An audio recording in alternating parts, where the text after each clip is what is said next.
Hello students and welcome to the fourth video lecture of the topic foreign investment। ये development economics का एक subject है foreign investment, तो हम उसका फोर्थ लेक्चर आज स्टडी कर रहे हैं। तो आज हम सीखेंगे measures to encourage private foreign investment. अगर हम अपनी कंट्री में प्राइवेट फॉरेन इन्वेस्टमेंट इनकरेज करना चाहते हैं तो वो कैसे हो सकती है, तो हम उसी के बारे में डिस्कशन करेंगे। तो सबसे पहला मेज़र है टैक्स इंसेंटिव। टैक्स में छूट देना, बहुत सारे टैक्स बेनिफिट्स देना। इन बेनिफिट्स में काफ़ी चीज़ें आती हैं, जैसे कि टैक्स हॉलीडे, मतलब कुछ टाइम के लिए टैक्स इग्नोर कर दिया जाए, 15 दिन के लिए, 20 दिन के लिए, 1 महीना, 2 महीने के लिए, उस टाइम पीरियड को टैक्स हॉलीडे कहते हैं। टैक्स क्रेडिट्स हो गए, एलिमिनेशन ऑफ टैक्सेस, और एक चीज़ और है development rebate on new capital investment. तो ये कुछ टैक्स इंसेंटिव्स हैं जो गवर्नमेंट देती है, इसी से अट्रैक्ट होके कंट्री में फॉरेन इन्वेस्टमेंट आने के चांसेस रहते हैं। अब सेकंड मेजर है no discrimination between foreign and domestic investor. Generally काफ़ी देशों में ये देखा गया है कि कंट्री अपने डोमेस्टिक इन्वेस्टर्स को ज़्यादा इम्पोर्टेंस देती है, और जो फॉरेन इन्वेस्टर्स आए हुए हैं, उनकी कंट्री में इन्वेस्ट कर रखा है, बिज़नेस खोल रखे हैं, उनको इतनी इम्पोर्टेंस नहीं देती। तो इस टाइप का डिस्क्रिमिनेशन बिल्कुल भी नहीं होना चाहिए, तो जाके फॉरेन इन्वेस्टर अट्रैक्ट होते हैं किसी कंट्री में जाकर बिज़नेस खोलने के लिए। हम एक एग्ज़ाम्पल ले रहे हैं। एग्ज़ाम्पल है यूएसए और उरुग्वे का। यूएसए की काफ़ी कंपनीज़ ने उरुग्वे में बिज़नेस खोल रखा है, और जो गवर्नमेंट ऑफ उरुग्वे है वो बिल्कुल भी डिस्क्रिमिनेशन नहीं करती। उस गवर्नमेंट ने इक्वल राइट्स दे रखे हैं अमेरिकन कंपनीज़ को। जो एडवांटेज उरुग्वे की डोमेस्टिक बिजनेस को मिलते हैं, वही सेम बेनिफिट अमेरिकन कंपनीज़ को भी उधर अवेलेबल है। This was under the treaty of friendship between USA and Uruguay. Hope आपको ये सेकंड मेजर भी समझ में आ गया होगा। थर्ड है गवर्नमेंट गारंटी।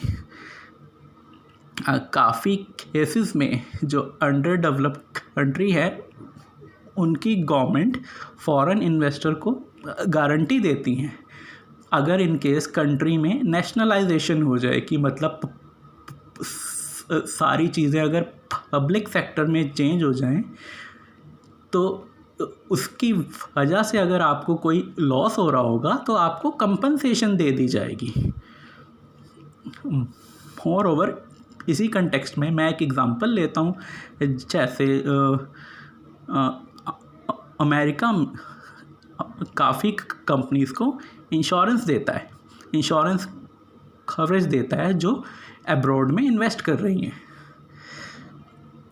तो एक बार इसे हम रीड कर लेते हैं। It is generally in form of assurance that in event of nationalization the private sector would be given prompt and just compensation. For example, some capital supplying countries like USA give insurance coverage to company investing abroad. तो ये explanation थी government guarantee की। अब हम fourth measure की ओर बढ़ते हैं। Fourth measure है reduction of restrictions and regulation by under developed countries. Under developed countries ने एमएनसीज़ की एक्टिविटीज़ को रिस्ट्रिक्ट करने के लिए काफ़ी लॉज बना रखे हैं। तो उन सब रिस्ट्रिक्शंस को, रेगुलेशंस को रिड्यूस कर देना चाहिए, तो जाके फॉरेन इन्वेस्टर अट्रैक्ट होगा कंट्री में इन्वेस्ट करने के लिए। जैसे for example avoiding undue delay in the project screening, approving and other procedures. Actually अगर फॉरेन कंपनी कोई काम शुरू करना चाहती है, कोई प्रोजेक्ट स्टार्ट करना चाहती है, तो उस प्रोजेक्ट को स्टार्ट करने के लिए कंट्री में बहुत सारी लीगल फॉर्मेलिटीज़ होती हैं और बहुत सारे स्टेप्स होते हैं उनमें, तो उनमें बहुत टाइम लग जाता है।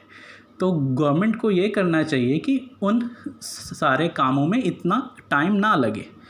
और सेकंड है exemption from custom duties on plant and equipment.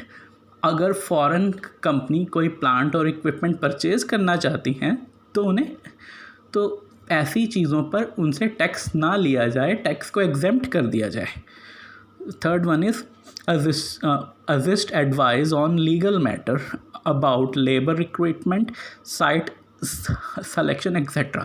In short मैं ये कहना चाहूँगा कि गवर्नमेंट को फॉरेन इन्वेस्टर्स को, फॉरेन कंपनीज़ को लीगल एडवाइस भी देनी चाहिए, लीगल हेल्प देनी चाहिए ऑन वेरियस मैटर्स। अब होप आपको ये फोर्थ मेजर समझ में आ गया होगा। अब फिफ्थ मेजर सबसे ईजीएस्ट में मेजर है जॉइंट वेंचर। जॉइंट वेंचर की हेल्प से एक under developed country easily foreign investment country में ला सकती है। ये सबसे इजी और सेफेस्ट वे है। इससे अंडर डेवलप्ड कंट्री को बहुत बेनिफिट रहता है, क्योंकि इससे टेक्नोलॉजी का बहुत बेनिफिट मिल पाता है और जो कंपनी का कंट्रोल है वो कंट्री की गवर्नमेंट के पास ही रहता है। तो हम एक बार इसे रीड कर लेते हैं। Joint venture between foreign investor and domestic investor and government is the safest way for private foreign investment to enter underdeveloped countries and it give benefit to the host country। मतलब underdeveloped country को वो benefit देती है। ऐसे कौन से benefit हैं? import of advanced technology and government control over management of enterprise। तो ये एक्सप्लेनेशन थी जॉइंट वेंचर की। अब लास्ट मेजर है पॉलिटिकल स्टेबिलिटी। कंट्री में पॉलिटिकल स्टेबिलिटी होनी चाहिए, स्टेबल गवर्नमेंट होनी चाहिए, लॉ एंड ऑर्डर सिचुएशन भी अच्छी होनी चाहिए। अदरवाइज़ कोई भी एमएनसी फॉरेन का कंपनी आपके देश में आके इन्वेस्ट नहीं करेगी।